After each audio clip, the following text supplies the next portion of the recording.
ఓం మహాగణాధిపతయే నమః. ఓం గురుభ్యో నమః. ఓం శ్రీమాత్రే నమః. పరమేశ్వర స్వరూపమైనటువంటి జ్యోతిష, వాస్తు మరియు ఇతర అనేకమైనటువంటి శాస్త్రములను మనకు అందించినటువంటి మహర్షులకి నమస్కారం. హయగ్రీవ హయగ్రీవ హయగ్రీవేతి యో వదేత్ తస్య నిస్సరతే వాణి జనుగన్యా ప్రవాహవత్. అరుణాం కరుణాతరంగితాక్షీం ధృతపాశాంకుశపుష్పబాణచాపాం అనిమాదిభిరావృతాం మయూకైః అహమిత్యేవ విభావయే భవానీం. శ్రీమాత్రే నమః.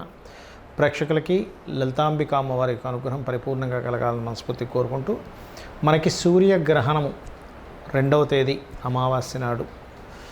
చాలామందికి సందేహం ఏంటంటే అసలు మనకు ఉందా లేదా అని అడుగుతున్నారు. మనకి ఇండియాలో లేదు, ఇది గుర్తుపెట్టుకోండి. దీని గురించి ఏమీ భయపడాల్సిన పని లేదు.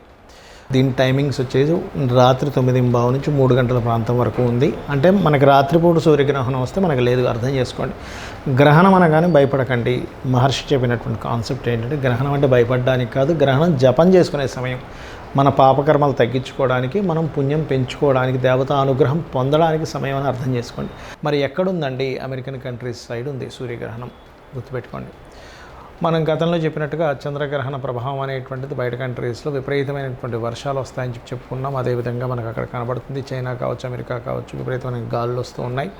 అయితే ఇక్కడ ఈ సూర్యగ్రహణానికి 12 లగ్నాల వారికి ఏ విషయాల పట్ల బాగుంటుంది, ఏ లగ్నాల వాళ్ళకి లేదా ఏ రాశి వారికి బాగుంటుంది, ఎటువంటి పరిహార మార్గం చేసుకోవాలి, ఎటువంటి జాగ్రత్తలు తీసుకోవాలనే విషయాన్ని ఇప్పుడు మనం ఒక్కొక్క లగ్నరీత్యా తెలుసుకుందాము. లగ్నం తెలియని వారు రాశిపరంగా చూసుకోవచ్చు. ఈ విషయాలు చెప్తుంది నేనైనప్పటికీ కూడా చెప్పిస్తుంది సాక్షాత్ లలిత అమ్మవారిగా భావిస్తూ ఒక్కొక్క లగ్నం గురించి మనం తెలుసుకుందాం. కుంభలగ్నము, కుంభరాశి. కుంభం వారు కనుక చూసుకున్నట్లయితే ఈ యొక్క గ్రహణ సమయంలో మీరు గ్రహణం ఇండియాలో లేదు. ఫస్ట్ ఇది గుర్తుపెట్టుకోండి. అమెరికన్ కంట్రీస్లోనే ఉంది కాబట్టి ఇండియాలో ఉండేవాళ్ళు ఏమీ భయపడాల్సిన పని లేదు. చాలామంది అడుగుతున్నారు నన్ను, ఈ అమెరికన్ కంట్రీస్లో కూడా 9:13 ప్రాంతం నుంచి 3 ప్రాంతం వరకు అని, కొన్ని ప్రాంతాల్లో కొన్నిట్లో 10 గంటల నుంచి 2 గంటల ప్రాంతంలో ఉందని చెప్తున్నారు అక్కడ ఉండే ప్రదేశాలను బట్టి. అయితే ఇక్కడ మీరుండే ప్రదేశాన్ని బట్టి చూసుకోండి అమెరికన్ కంట్రీస్లో ఉన్నట్లయితే. అయితే ఈ కుంభం లగ్నం రాశి వారికి ఏ విషయాల్లో జాగ్రత్తగా ఉండాలి? కుంభం వారికి న్యూట్రల్గా ఉంటుంది గ్రహణం. సో ఇండియాలో ఉండే వాళ్ళకైతే ప్రభావమే లేదు.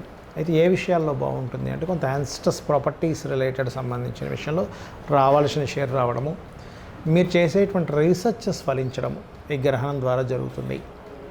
కాకపోతే వాహనాల మీద వెళ్ళేటప్పుడు మాత్రం కాస్త జాగ్రత్తగా వెళ్ళండి, తొందరపాటు పెట్టుకోకండి. అలాగే పిహెచ్డీ చేసేటువంటి వారికి, రీసెర్చెస్ చేసేటువంటి వారికి చాలా అనుకూలిస్తుంది. కొన్ని నిగూఢమైన విద్యలు ఉంటాయి. నిగూఢమైన విద్యలు అభ్యసించడానికి, నేర్చుకోవడానికి గ్రహణం తర్వాత 40 డేస్ ఏదైతే ఉందో అది సరైనటువంటి సమయం మీకు. అలాగే మరొక విషయం ఏంటంటే, మీ లగ్నం నుంచి అంటే కుంభలగ్నం వారు కుంభరాశి నుంచి 5వ స్థానంలో కుజుడి యొక్క సంచారం జరుగుతుంది. కాబట్టి ఈ 5వ స్థాన కుజుడు అనేటువంటిది ఏంటంటే, సుబ్రహ్మణ్యేశ్వర స్వామి ఆలయం ఆరాధన కనుక గ్రహణ సమయంలో చేస్తే, లేదా లక్ష్మీనరసింహస్వామి ఆరాధన కానీ, లేనట్లయితే మీకు మన్యసూక్త పారాయణము అంటారు. మన్యసూక్త పారాయణం విన్నా చదివినా ఈ గ్రహణ సమయంలో చాలా మంచిది. ఎందుకంటే మీకు సహజంగానే కుంభం వారికి ఏలినాడు శని నడుస్తుంది. ఈ ఏలినాడు శని ప్రభావం ఉన్నప్పుడు మన్యసూక్త పారాయణం కానీ, లేనట్లయితే వారాహి అమ్మవారి యొక్క అష్టోత్తరం చేసుకోవడం కానీ గ్రహణ సమయంలో చాలా చక్కటి ఫలితాలు ఇస్తుంది. ఎందుకంటే శ్రమ, శారీరక శ్రమ మరియు ఆలోచనా స్థానంలో 5వ స్థానంలో కుజుడు ఉన్నందుకు ఆలోచనాపరంగా ఉండేటువంటి స్ట్రెస్ వీటన్నిటిని కూడా తగ్గిస్తుంది, గుర్తుపెట్టుకోండి. అలాగే మరొక విషయం ఏంటంటే, ఈ 8వ స్థానంలో ఉన్నటువంటి ఈ గ్రహణ ప్రభావం కొన్నిసార్లు మీరు మీ యొక్క తాతగారి ఆస్తికి సంబంధించిన విషయంలో తొందరపాటు నిర్ణయాలు తీసుకునేలా కూడా చేస్తుంది. కాబట్టి తాతగారి ఆస్తి అంటే తండ్రి యొక్క తండ్రి, తల్లి యొక్క తండ్రి కాదు, గుర్తుపెట్టుకోండి. తండ్రి యొక్క తండ్రి ఆస్తికి సంబంధించిన విషయంలో తొందరపాటు పడి అమ్మడం కానీ, లేనట్లయితే ఒక్కోసారి ఏం జరుగుతుందంటే, అదేం పెద్ద వాల్యుబుల్ కాదు అని చెప్పి అది నువ్వు తీసేసుకొని కొంతమంది అన్నదమ్ములు ఇచ్చేస్తుంటారు. అట్లాంటి తొందరపాటు నిర్ణయాలు తీసుకోకండి. ఎందుకంటే ఇక్కడ 8వ స్థానంలో ఉండేటువంటి కేతు ఈజ్ మ్యాజికల్ ప్లానెట్స్ అంటారు. ఈ మ్యాజికల్ ప్లానెట్ ఏం చేస్తుందంటే, ఒక్కోసారి అదే కేతువు అద్భుతాలు చేస్తుంది, మంచి అద్భుతాలు చేస్తుంది. ఒక్కోసారి వైరాగ్యంలో తొందరపాటు నిర్ణయాలు తీసుకునేలా చేస్తుంది. కాబట్టి ఈ యొక్క విషయంలో జాగ్రత్తగా ఉండండి. నరసింహస్వామి, వారాహి అమ్మవారి నామస్మరణ చేయండి. గ్రహణ సమయంలో అన్ని విధాలు బాగుంటుంది. గ్రహణం తర్వాత గ్రహణ దోషం ఉన్నటువంటి వారు ఏ దానాలు ఇవ్వాలి? గుర్తుపెట్టుకోండి.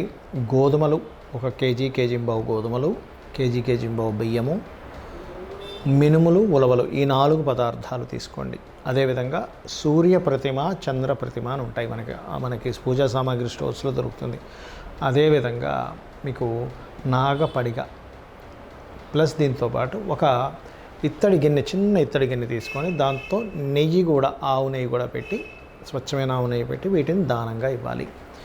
మరి ఎప్పుడు ఇవ్వాలి? గ్రహణం అయిపోయిన తర్వాత ఆ రోజైనా ఇవ్వచ్చు.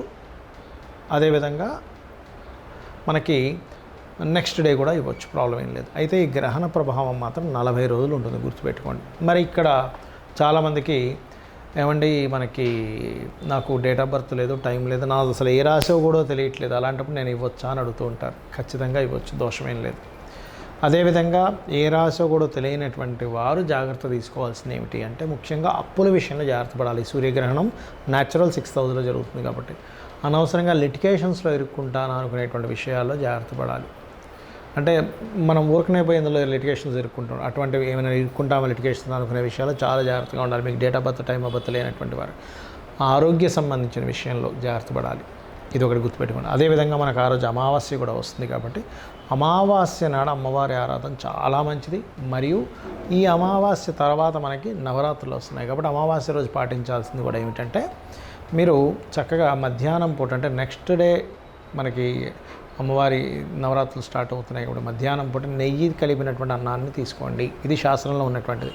రాత్రికి పలహారం తీసుకోండి. అలాగే అమావాస్య నాడు పూర్తి లలితా సహస్రనామాలు శ్రవణము లేదా పఠనం చేయండి.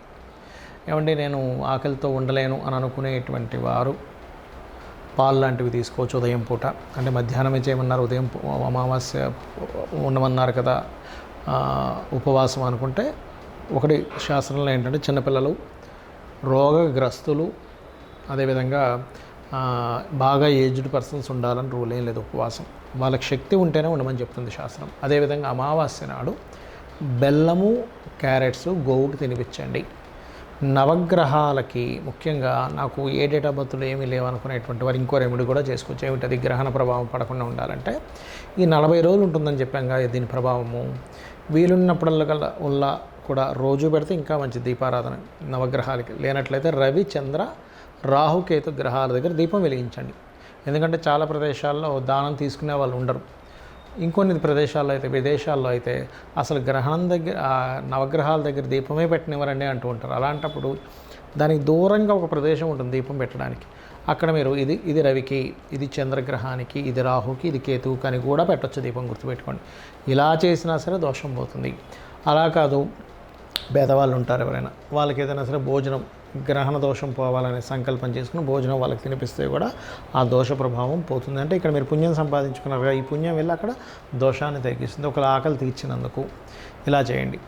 అదేవిధంగా ఇక్కడ ఏంటంటే గ్రహణ సమయంలో చాలామంది ఏంటంటే, ఏమండి ప్రెగ్నెన్సీతో ఉండేటువంటి లేడీస్ ఇక్కడ మనం ఉండాలంటే ఇండియాలో ఏమీ ఉండక్కర్లేదు. ఎందుకంటే ఇండియాలో రాదు ఈ గ్రహణం. బయట దేశాల్లో ఉండేటువంటి ప్రెగ్నెన్సీ లేడీస్ మాత్రం జాగ్రత్తగా ఉండాలి. అందులో ప్రధానంగా సూర్యగ్రహణం ఇక్కడ జరుగుతుంది కాబట్టి ఎవరెవరు ఎక్కువగా జాగ్రత్తగా ఉండాలి?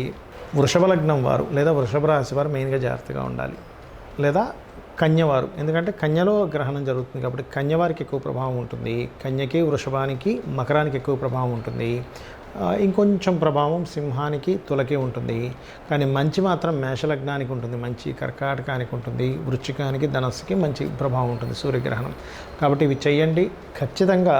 మీకున్నటువంటి ఇంకోటి ఏంటంటే, గ్రహణము అనగానే మహర్షి మనకు చెప్పిన కాన్సెప్ట్ ఏంటంటే, ఇది ఒక యోగం. ఇది ఒక యోగంగా అనుకుని ఆ సమయంలో జపం చేయండి. మీకు బీజాక్షరాలు ఉంటే బీజాక్షరాలు, లలితా సహస్రనామాలు, విష్ణు సహస్రనామాలు, లేదా ఓం నమో నారాయణ, లేనట్లయితే ఓం శ్రీమాత్రే నమః, ఆ రకంగా చేసుకోవచ్చు. మనం లలితా సహస్రనామాలు చాలా నామాన్ని చెప్పాము, దేనికి ఏది పనికి వస్తుందో అవైనా చేసుకోవచ్చు. శ్రీమాత్రే నమః.